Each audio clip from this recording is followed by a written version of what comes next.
ఓం సాయిరాం బాబా నమో నమః ఛానల్కి స్వాగతం. నిన్నటి కథలో మనము మసీదులో బాబా ఒక్కరే ఉండేవారని, బడి కిటికీలోంచి మసీదు కనిపించేదని, అందరూ పిచ్చి ఫకీర్ అనే సాయిని ఆ కిటికీలో నుంచి గమనిస్తుండేవాడినని శ్యామ చెప్తున్నారు కదా, అక్కడ దాకా చదువుకున్నాం. ఇంకా ఈరోజు కథలో అప్పుడప్పుడు మసీదు నుండి ఇంగ్లీషు, హిందీ మొదలగు భాషలలో ఎవరో మాట్లాడటం వినిపించేది. అది బాబాయే అయి ఉండాలి కనుక ఆయన మహిమ గలవాడన్న విశ్వాసం నాకు కలిగింది. సాయి కీర్తి వ్యాపించడం వలన ఒక సమస్య ఎదురైంది. కండపుష్టి గల మొహద్దీన్ తంబూలి అనేవాడు షిరిడీ ప్రాంతంలో తమలపాకులు, తాయెత్తులు అమ్ముకుంటుండేవాడు. అతనికి దివ్యశక్తులు ఉన్నాయని తలచి గ్రామస్తులు గౌరవిస్తుండేవారు. సాయి మహిమ వెల్లడవుతుంటే అతడు ఓర్వలేక ఒకనాడు షిరిడీలో తానైనా ఉండాలి లేక సాయి అయినా ఉండాలి అని తగవు పెట్టుకొని ఆ విషయం కుస్తీ పోటీలో తేల్చుకోవాలని చెప్పి బాబాపై కలియబడ్డాడు. అతడిదే పైచేయి అయింది. నాటి నుండి ఆ షరతు ప్రకారమే సాయి గ్రామంలోకి రాకుండా లిండి ఏటి ఒడ్డున తోపులో ఉండసాగారు.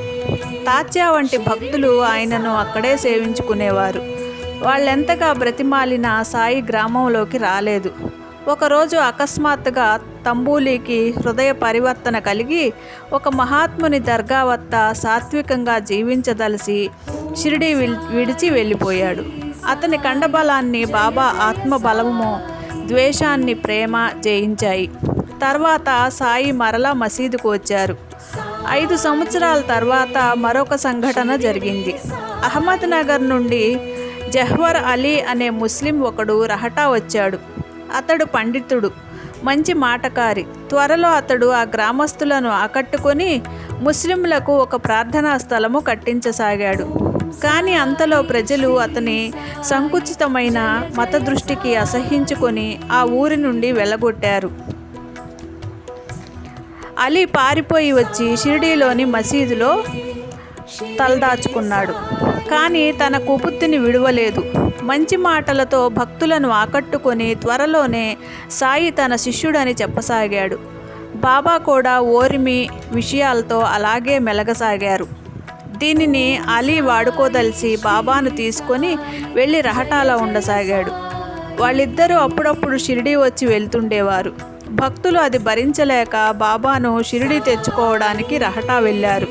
అక్కడ ఈద్గా దగ్గర బాబా ఎదురై, ఈ అలీ నన్నెలాగూ పంపడు, అతడు పంపక నేను రాకూడదు, అతడు ముక్కోపి, మిమ్ములను చూస్తేనే విరుచుకు పడతాడు, అతడు వచ్చేలోగానే మీరు తిరిగిపోవడం మంచిది అన్నారు. అంతలో అతడు వచ్చి వారి తలంపు విని ఉగ్రుడయ్యాడు. చివరకు రాజీ కుదిరి గురు శిష్యులిద్దరినీ షిరిడీ తీసుకొచ్చారు. త్వరలోనే అలీ ప్రవర్తన నచ్చని భక్తులు అతనికి దేవీదాస్కు వేదాంత చర్చ పెట్టారు. అందులో యువకుడైన దేవీదాస్ ముందు వృద్ధుడు పండితుడైన అలీ పరాభవము చెంది మరురోజే ఎవ్వరికీ చెప్పకుండా బీజాపూర్కు వెళ్ళిపోయాడు. తర్వాత ఒకప్పుడు అతడు పశ్చాత్తాపం చెంది భక్తి శ్రద్ధలతో బాబాను దర్శించాడు. బాబా మాత్రం అతనితో ఎంతో ప్రేమగా వ్యవహరించారు. ఆయన మొదటి నుండి సాధువుకెంత నమ్రత, ఓరిమి ఉండాలో తమ ప్రవర్తన ద్వారా తెలుపుతూనే ఉన్నారు. రమణ మహర్షి చెప్పినట్లు జ్ఞానిని జ్ఞానే గుర్తుపట్టగలడు, కానీ అలీ గ్రహించడానికి అంతకాలం పట్టింది. ప్రేమ, ఓరిమిలతో కూడిన సత్యమే జయించింది. దేవీదాస్ ఆ పరిసర గ్రామాలలో వైద్యం చేస్తుండేవాడు. ఒకనాడు అతనిని సాయి స్త్రీలకు సాధువు ఎంతో దూరంగా ఉండాలి అని మందలించారు. కారణమేమో ఎవరికి తెలియలేదు. కొద్ది రోజుల తర్వాత ఒక శ్రీమంతురాలు అతని గురించి దుష్ప్రచారం చేస్తానని బెదిరించి అతనిని లోబర్చుకున్నది. అప్పుడు సాయి మాటలకు అర్థమేమో తెలిసి అతడు ఆ ప్రాంతమే విడిచి వెళ్ళిపోయాడు. జానకీదాస్ మాత్రం సాయి హెచ్చరికలను జాగ్రత్తగా పాటించేవాడు. చివరకు అతడు షిరిడీ నుండి వెళ్తుంటే భక్తులు అతనికి ఘనమైన వీడ్కోలు చెప్పారు. అప్పుడు అతని దివ్య వర్చస్సు వెలుగు రూపంలో మారుతి విగ్రహంలో లయమైంది.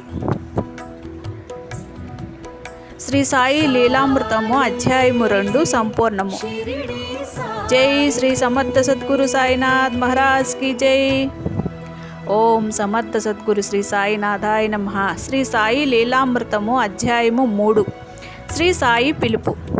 శ్రీ సాయి షిరిడీకి ఒక వైపున 3 మైళ్ళలో ఉన్న రహతాకు, మరో దిక్కున 1 మైలులో ఉన్న నీమ్గావ్కు తప్ప ఎన్నడూ ఎక్కడకు వెళ్ళలేదు. ఉపన్యాసాలు ఇవ్వలేదు. ప్రజలను ఆశ్చర్యపరిచే చిల్లర మహిమలేవి ప్రదర్శించలేదు. ప్రశ్నలు చెప్పలేదు. అయినా నానాటికి బాబా దర్శనం కోసం వచ్చే జనుల సంఖ్య పెరిగిపోతుంది. షిరిడీ గొప్ప తీర్థక్షేత్రంగా రూపొందుతుంది. కానీ ఆయననెందరూ పూజిస్తున్నా ఆయన మాత్రము పేద ఫకీరుగానే జీవించారు. తాను భగవంతుని బానిసనని సర్వము చేసేది